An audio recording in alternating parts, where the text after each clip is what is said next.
سے پہلے ہم پاک صاف ہو جائیں گے۔ اندر کی نابت کا معاملہ ہے میرے بھائی بزرگ دوستو۔ اور کسی وقت آدمی سچے دل سے مان، حضرت حسن بصری رحمۃ اللہ علیہ، پیر ذوالفقار نقشبندی صاحب نے یہ واقعہ لکھا۔ حضرت حسن بصری رحمۃ اللہ علیہ کی ایک مریدنی تھی، انہوں نے بیعت کر لی ان سے۔ کچھ عرصے بعد اس لڑکی کی شادی ہوئی، اسے اللہ نے بیٹا دیا۔ کچھ دنوں بعد اس کا خامد فوت ہو گیا۔ اب پریشان ہوگی، اب ظاہر ہے بچہ ہے، یتیم ہے، اس کی کفالت، اس کی ضروریات اب ماں کے ذمہ آ گئی۔ یتیم کی کفالت یہ ہمارے معاشرے میں یہ بھی بہت بڑا ایک المیہ بن چکا ہے۔ ہم کہتے ہیں بس جس کی اولاد ہے، یاد رکھو جو بچہ یتیم ہوتا ہے نا وہ سارے حقدار ہو جاتے ہیں، ان کی کفالت سب کے ذمہ ہوتی ہے۔ ٹھیک ہے قریب والے نہیں کرتے، دوسرے کا حق بن جاتے، دوسرا کر لینا۔ تبھی تو فرمایا یتیم کے سر پہ شفقت سے ہاتھ پھیرنے والے کے نیچے جتنے بال آتے ہیں اللہ اتنی نیکیاں عطا فرماتے ہیں۔ سب سے اچھا گھر اس گھر کو بتلایا گیا جس گھر میں یتیم پل رہا ہو اور اس کے ساتھ اس نے سلوک کیا جا رہا ہو۔ اور سب سے بدترین گھر، سب سے برا گھر وہ ہوتا ہے کہ جس گھر میں یتیم پل رہا ہو اس کے ساتھ بدسلوکی کی جا رہی ہے۔ فرمایا اس عورت کو جو اللہ نے بچہ دیا تھا یتیم ہو گیا، سوچنے لگی کیا کروں، رشتہ آنے لگا اس کے لیے، لڑکی کے لیے۔ اس نے فیصلہ کر لیا کہ میں اگر شادی کر لوں گی تو میرے بچے کی تربیت تو وہ نہیں ہو سکتی۔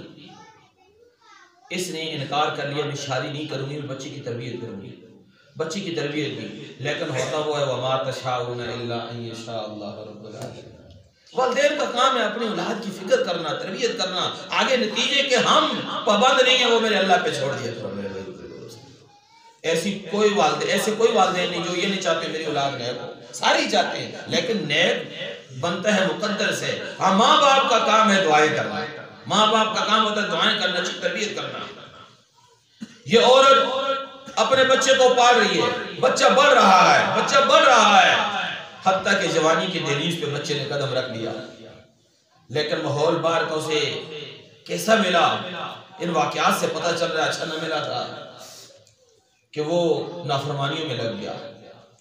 لیکن والدہ ہے نا، ماں ہے نا، کہاں تک برداشت کر دیتی تھی۔ ایک دن بیٹے کو اٹھایا، بیٹے بہت زیادہ نافرمانیاں کر رہا، اٹھ میرے ساتھ چل۔ جی اماں کدھر جا رہی ہو؟ میں اپنے شیخ کے پاس حضرت حسن بصری رحمت اللہ علیہ کے پاس تجھے لے جا رہی ہوں نا۔ ٹھیک ہے اماں چلتا ہوں آپ کے ساتھ۔ چل دیا، سیدھے حضرت حسن بصری رحمت اللہ علیہ کے پاس چلی گئے۔ جی حضرت میں اپنے اس نوجوان بیٹے کو لائی ہوں، نافرمانیاں کر رہا ہے، نہ میری بات مانتا ہے نہ اللہ کی مانتا ہے، بہت نافرمان ہو چکا ہے نا۔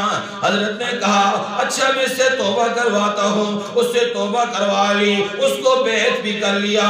میرے تھوڑے دن گزرے تھے، توبہ پھر ٹوٹ گئی۔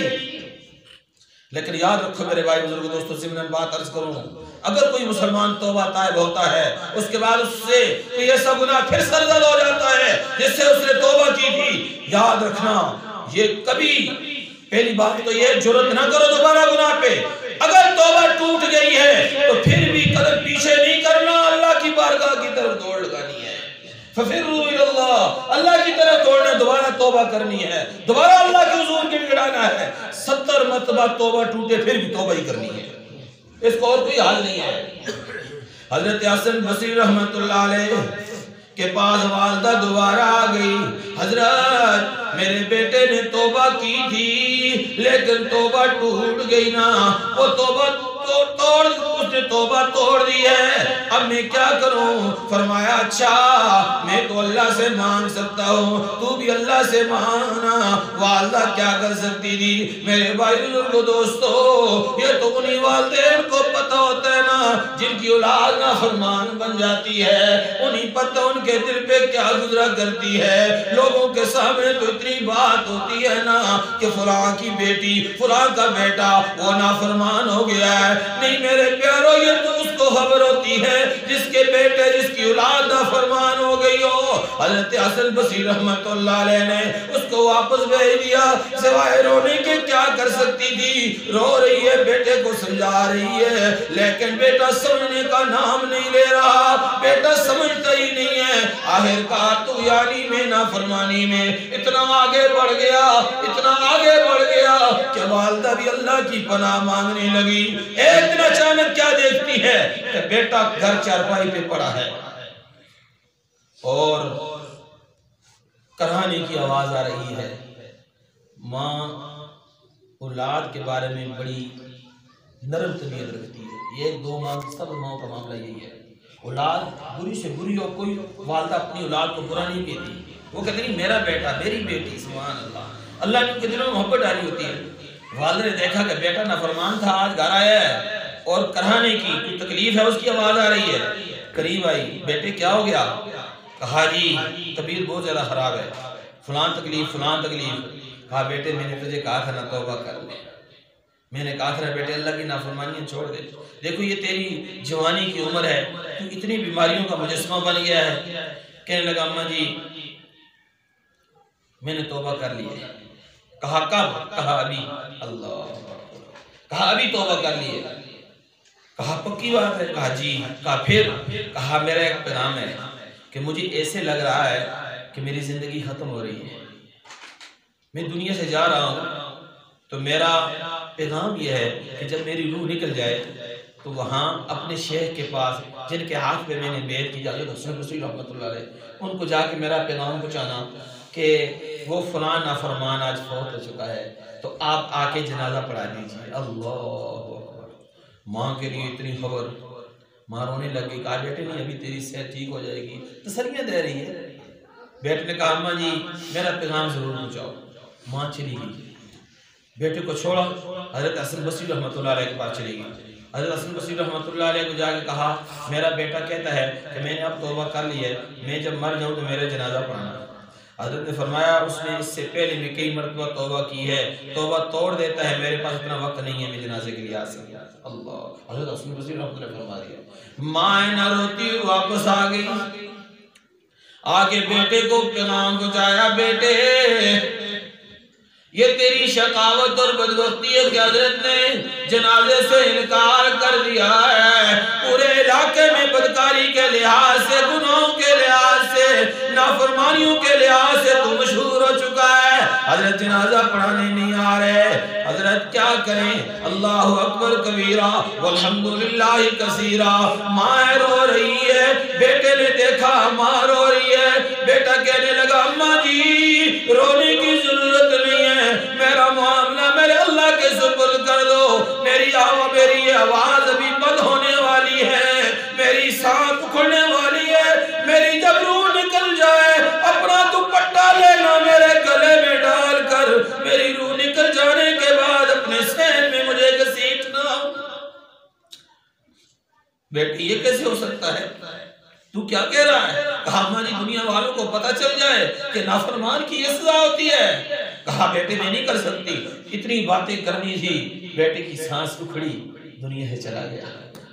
ماں رو رہی ہے، کیا کر سکتی، جوان بیٹا ہے نا، جوان بیٹا ہے، رو رہی ہے۔ ادھر ادھر کے محلے والے جمع ہو گئے، ابھی تجہیز و تکفین نہیں ہوئی تھی، ادھر سے دروازے پہ دستک ہو گئی، جی کون؟ میں حسن بصری ہوں، جنہوں نے پہلے انکار کیا تھا نہیں آؤں گا، میں حسن بصری ہوں۔ وہ حضرت آپ نے تو انکار کر لیا تھا نا؟ فرمایا ہاں ہاں میں نے اس کی نافرمانیوں کی وجہ سے انکار کر لیا تھا، میں دل کو قیلولے کے لیے لیٹا ہی تھا کہ میرے اللہ نے حکم فرمایا سر کیا کر رہا ہے، جانا میرے دوست کا جنازہ پڑھا دے۔ او میرے بھائی بزرگ عزیز دوستو، اللہ کی بارگاہ میں بندہ جب سچے دل سے توبہ کرتے ہیں توبہ طائب ہو جاتا ہے، اس کی رحمت کے دروازے کھل جاتے ہیں۔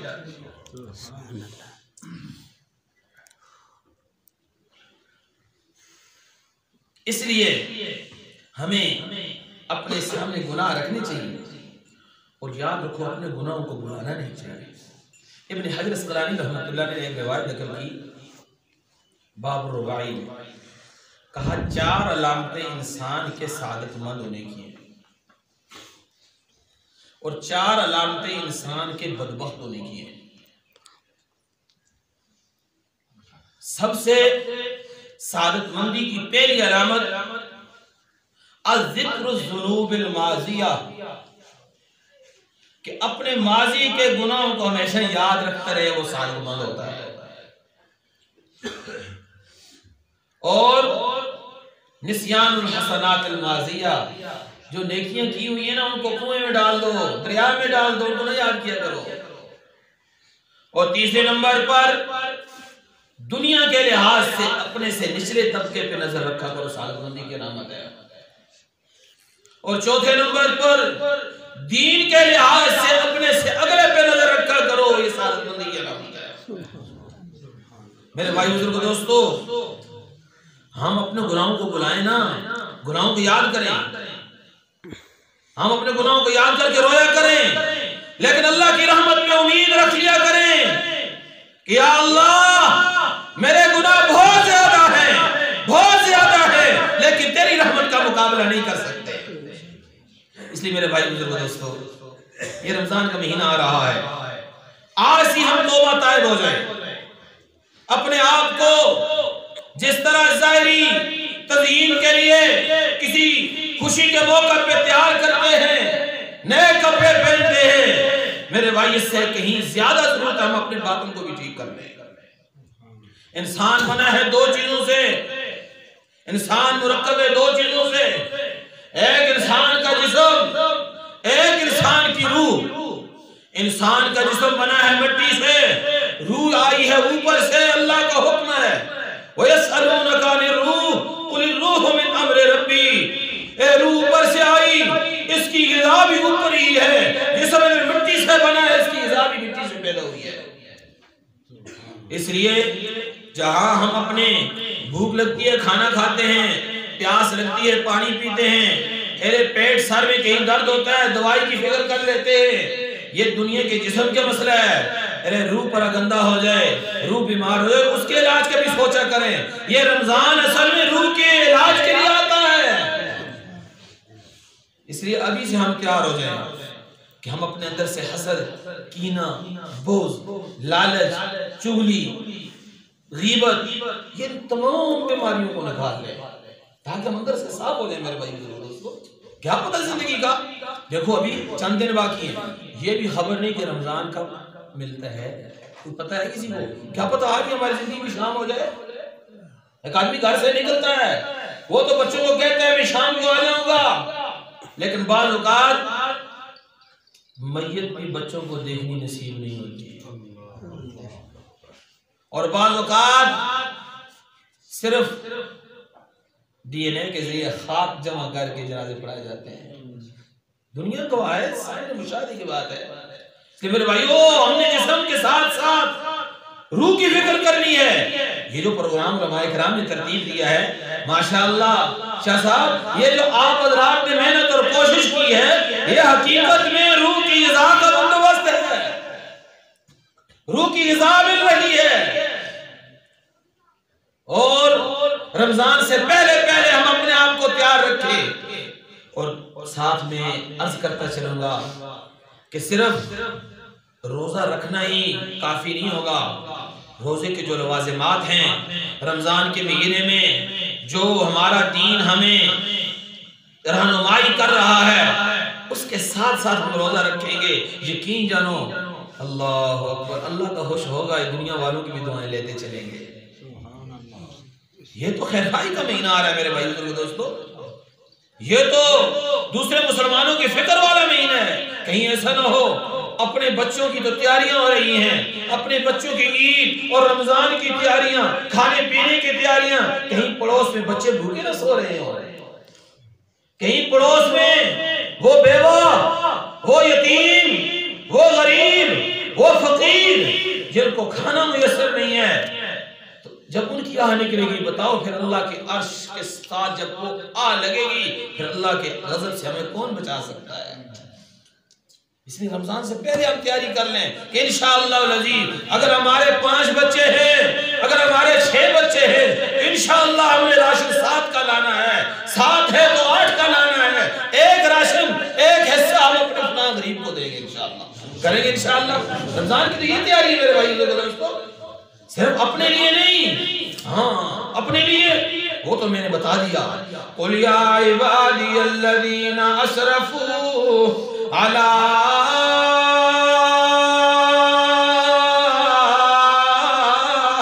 أَنفُسِهِمْ لَا تَقْنَطُوا مِن رَحْمَةِ اللَّهِ۔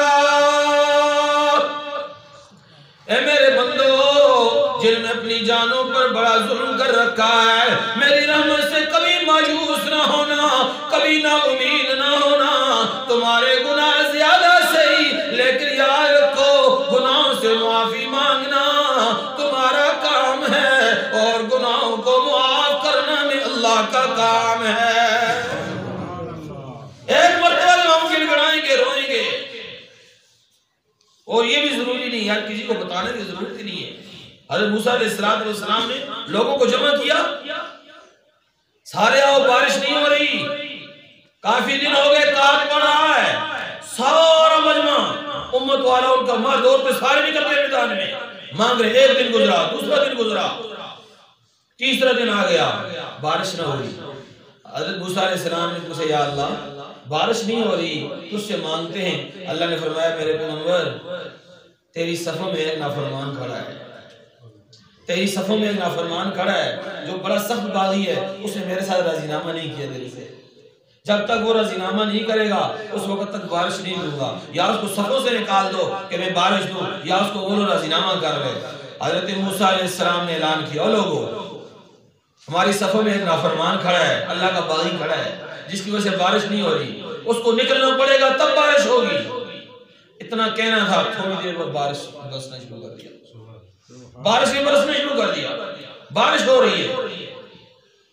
لوگ کہنے لگے موسیٰ علیہ السلام سے پیغمبر جی آپ تو کہہ رہے تھے وہ نکلے گا تو تب بارش ہوگی، یہاں سے تو نکلا ہے ہی کوئی نہیں، یہاں تو سب کھڑے ہیں۔ موسیٰ علیہ السلام نے اللہ سے پوچھا ہم کلام ہوئے میرے اللہ ابھی تو کوئی نافرمان نکلا نہیں ہے، تو نے بارش دے دی ہے۔ جی ہاں میرے کریم میں نے بارش دے دی ہے، اس باغی سے میرا راضی نامہ ہو چکا ہے، میرا راضی نامہ ہو گیا۔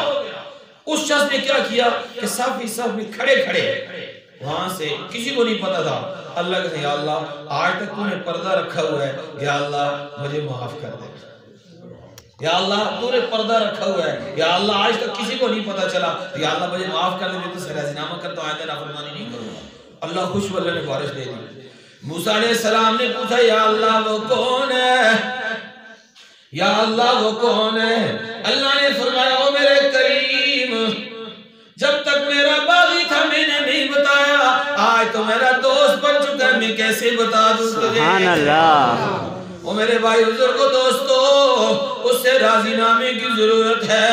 آج مجموعی لحاظ سے امت سے میرا اللہ ناراض ہے نا، آج امت پہ جو حالات ہیں دنیا کے جس کونے میں دیکھو امت پس رہی ہے، ظلم کی چکی میں پس رہی ہے، مظلومیت کی زندگی گزار رہی ہے، اس سے پتہ چلتا ہے کہ اللہ ہم سے ناراض ہے۔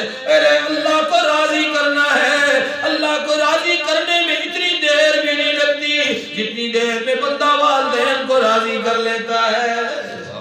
والدین اتنی جلدی راضی نہیں ہوتے جتنے میرا اللہ جلدی راضی ہوتا ہے۔ والدین پھر تھوڑا سا کر لیتے نہیں بیٹے نہیں بیٹی ایسے نہیں، ہائے ہائے میرا اللہ یہ تانے دیتا ہی نہیں ہے، یہ تانے دے دنیا والوں کے، کوئی سچے دل سے توبہ تو کرے نا۔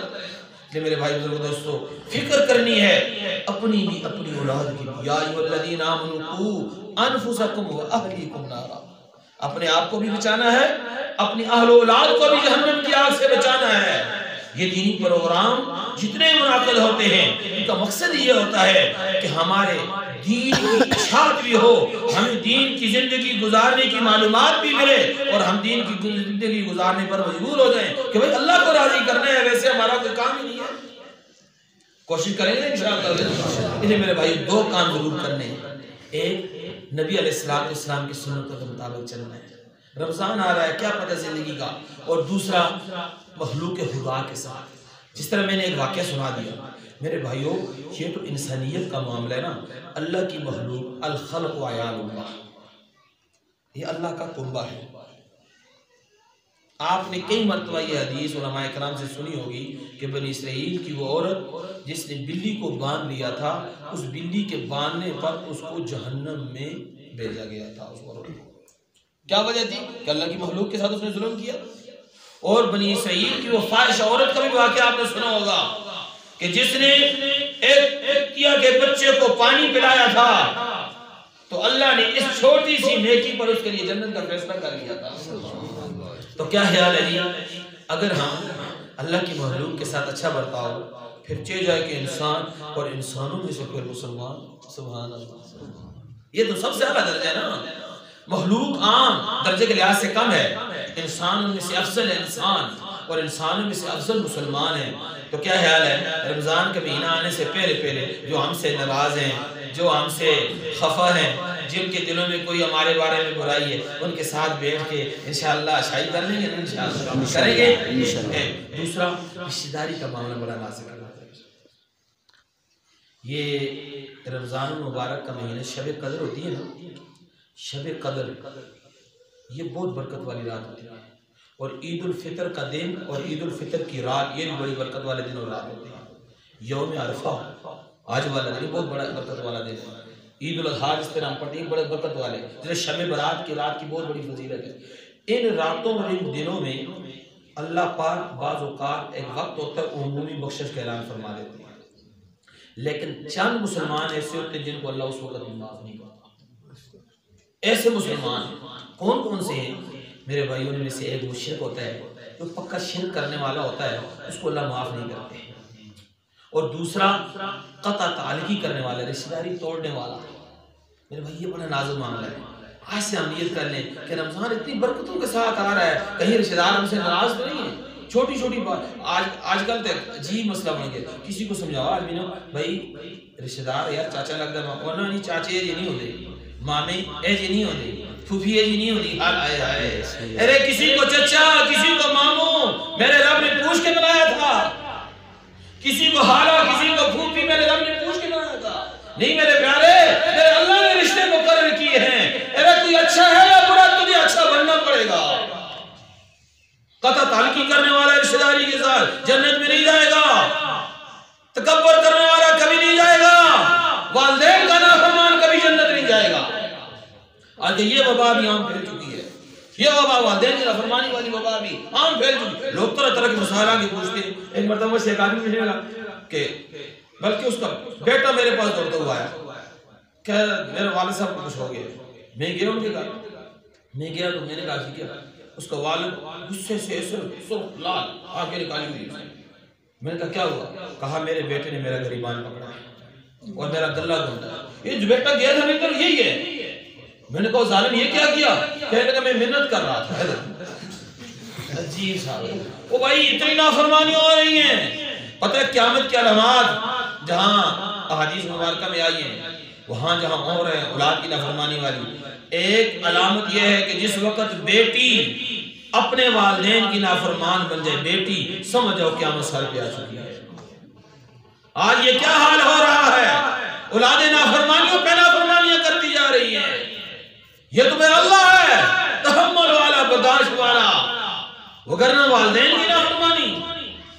میں تفسیر میں نہیں جانا چاہتا۔ ہمارے ایک بزرگ حضرت مولانا عبدالقیوم حقانی صاحب ایک مطلب بیان فرما رہے تھے، اسے میں بیٹھا تھا، اسے منصر تشریف لائے ہوئے تھے، اپنا ہٹا ہوئے مشہر والے فرمانے لگے کہ یہ والدین کا جو مسئلہ ہے نا، یہ والدین والا مسئلہ، اس کے ساتھ والدین کے ساتھ کوئی نیکی کرے تو اس کا صلہ آخرت میں ملنے کے ساتھ ساتھ اللہ دنیا میں بھی دیتا ہے، اور نافرمانی کر لے تو آخرت میں پکڑ کے ساتھ ساتھ اللہ دنیا میں بھی پکڑتا ہے۔ بعض اوقات دنیا میں یاد رکھو اس کی اللہ کی گرفت آ جاتی ہے۔ پھر اپنا واقعہ سنانے لگے، کہا میرے پاس میرے ایک مقتدی آیا، کہا فلاں گھر میں ایک مسئلہ چل رہا ہے جی۔ کہا میں نے کہا کیا ہوا؟ کہا وہ فلاں وکیل صاحب ہیں، وہ اپنے والدہ کی بڑی نافرمانی کرتے ہیں۔ کہتے میں چلا گیا، میں نے ادھر گیا، مہمان خانے میں بیٹھا ان کے، میں نے اس وکیل صاحب کو بلایا، میں نے کہا کیا ہوا؟ اس نے لمبی چوڑی باتیں نہیں، انہوں نے کہا جی میری والدہ ہے جائرہ ہے، پڑھی لکھی ہے نہیں ہے، میری بیوی ہے پڑھی لکھی ہے، ان کی آپس میں بن نہیں رہی جس کی وجہ سے میرا مسئلہ بنا ہوا۔ میں نے کہا یار تو تھوڑی زبان ہلکی استعمال کر، ٹھیک ہے تیری والدہ ہے، جاہل ہے، لیکن تیرے لیے تو یہ قبلہ ہے، تیرے لیے تو یہ کعبہ ہے، تیرے لیے تو اللہ کی رضا کا ثواب ہے، تو کیا کہہ رہا ہے؟ کہنے لگا نہیں میں نے کافی سوچا ہے، میری والدہ سمجھتی ہے ہی نہیں، بے وقوف ہے۔ مولا بالکل حقانی صاحب کہتے ہیں تھوڑی دیر اس نے جب باتیں کی تو مجھے غصہ آ گیا، مجھے غصہ آیا، میں اٹھ کے نکل گیا۔ میں نے کہا مجھے روکنے لگے، میں نے کہا نہیں مجھے ڈر کس وجہ سے لگا، میں نے کہا جو باتیں یہ کر رہا ہے والدہ کے بارے میں کہیں ایسا نہ ہو کہ چھت گھیرے میں بھی ساتھ ہی جاؤں۔ کہتے ہیں میں نکل گیا، جب میں نکلا باہر مجھے کافی لوگوں نے کہا کہ حضرت مسئلہ آ گیا، میں نے کہا نہیں حال ہو رہا، اس کی باتیں ہی نہیں ہیں، انابت بھی ایک صورت ہوتی ہے۔ کہتے ہیں میں جب نکلا تھوڑی دیر بعد مجھے ایک آدمی آ کے ملا، کہنے لگا جو جس وکیل صاحب کو آپ نے سمجھائی تھی باتیں وہ بیمار ہو گیا۔ میں نے کہا کیا ہوا؟ کہا جسم پہ ایک دانہ نکلا ہے، جسم پہ ایک دانہ نکلا ہے۔ کہا ڈاکٹر کے پاس لے گئے، رات کو پھر ایک مقتدی آیا، کہا جی اس کا دانہ عجیب دانہ ہے، وہ پھیلتا جا رہا ہے، جسم پہ ٹانگ پہ دانہ ہے وہ پھیلتا جا رہا ہے۔ کہا ہاسپٹل میں جتنے ڈاکٹر تھے پورا بورڈ جمع ہو گیا، کہا جی کیا کریں؟ کہا آپریشن، کہا آپریشن تھیٹر لے جایا گیا۔ جو ہی آپریشن تھیٹر اسے پہنچایا دیکھا جسم کی دوسری جگہ وہی دانہ اسی طرح نکل آیا۔ تھوڑی دیر میں تیسرے کرتے کرتے جسم پہ دانے نکلنے لگے۔ ڈاکٹر نے کہا ہم تو ایک کا سوچتے تھے یہ سب کے آپریشن ہو سکتے ہیں، اس کو لے جاؤ۔ مولانا عبدالقیوم حقانی صاحب کے الفاظ ہیں کہ اس کی آواز بیل کی سی آواز بنی۔ اور میرے نوجوانوں والدین کی خدمت کرنا، والدین کو راضی کرنا، جن کے والدین زندہ ہیں یقین جانو۔ کہتے ہیں جب وہ مر گیا تو اس کی والدہ سے میری ملاقات ہوئی، میں نے کہا تو نے بتایا کیوں نہیں گھر پہلے؟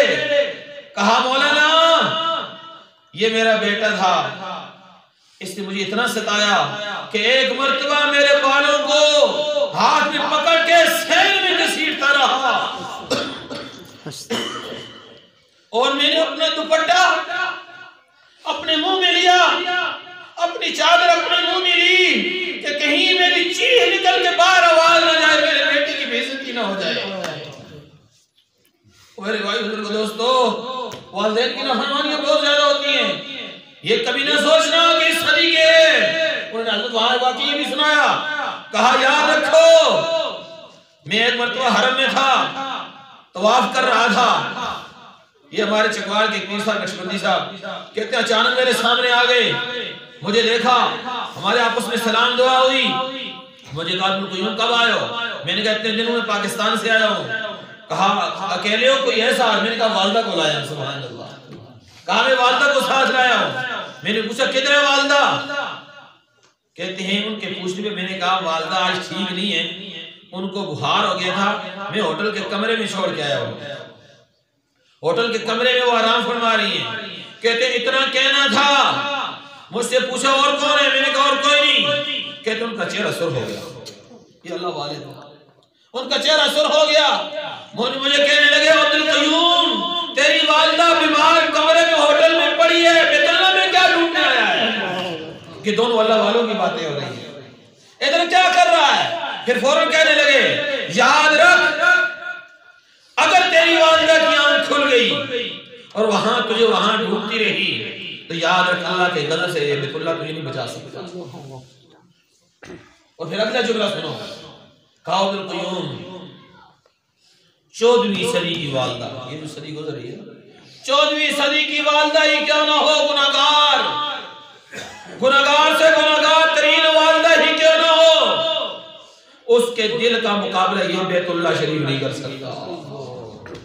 او میرے بھائی دوستو، والدین کی نافرمانی بہت بڑا گناہ ہے، بہت بڑا گناہ ہے۔ کہیں ایسا نہ ہو رمضان آئے ہم والدین کی نافرمانیوں میں لگے رہیں، رشتہ داریاں توڑتے رہیں، شرک میں پھنسے رہیں، کینہ حسد بغض دل میں بڑا رہے اور تکبر والی زندگی گزرتی رہے۔ میرے بھائیوں پھر رمضان نہیں 10 رمضان آئے ہماری معافی نہیں ہو سکتی۔ اس لیے ان گناہوں سے بچنا ہے میرے بھائی میرے دوستو، میری گزارش ہے۔ کافی وقت میں نے آپ کا لے لیا، ارادہ تھا تھوڑی سی دیر بات ہے، لیکن آپ کے اخلاص ماشاءاللہ آپ کے اخلاص ہے، مجھے بات سے بات یاد آ رہی، ہمیں کیا پتہ تھا، ہم تو بیٹھتے ہیں، کیا پتہ ذہن میں اللہ کیا ڈالتا ہے، اللہ قبول فرما لے۔ میرے بھائی بزرگو دوستو، اس رمضان کے آنے سے پہلے اپنے آپ کو صاف رکھنا ہے، اندر سے صاف کرنا ہے، ان بیماریوں سے صاف ہوں گے، یقین جانو یہی رمضان ہماری بخشش کا چاند بن کے آئے گا، یہ اللہ کی رحمت کا چاند بن کے آئے گا۔ رمضان کی برکتوں میں کوئی شک نہیں ہے۔ دیکھو بارش برستی ہے نا، یہ اللہ کی رحمت ہے، لیکن کھیتی میں آتی ہے نا فصل ہوتا ہے، پتھر پہ تو کچھ نہیں ہوتا۔ بارش کی غلطی نہیں ہوتی، وہ پتھر کے اندر قوت انبات نہیں ہوتی نا، وہ پیدا کرنے والی قوت نہیں ہے۔ اس لیے میرے بھائی رمضان آ رہا ہے، لیکن رمضان سے پہلے ہم تو اپنے آپ کو تیار کریں نا۔ اللہ پاک ہمیں عمل کی توفیق نصیب فرمائے۔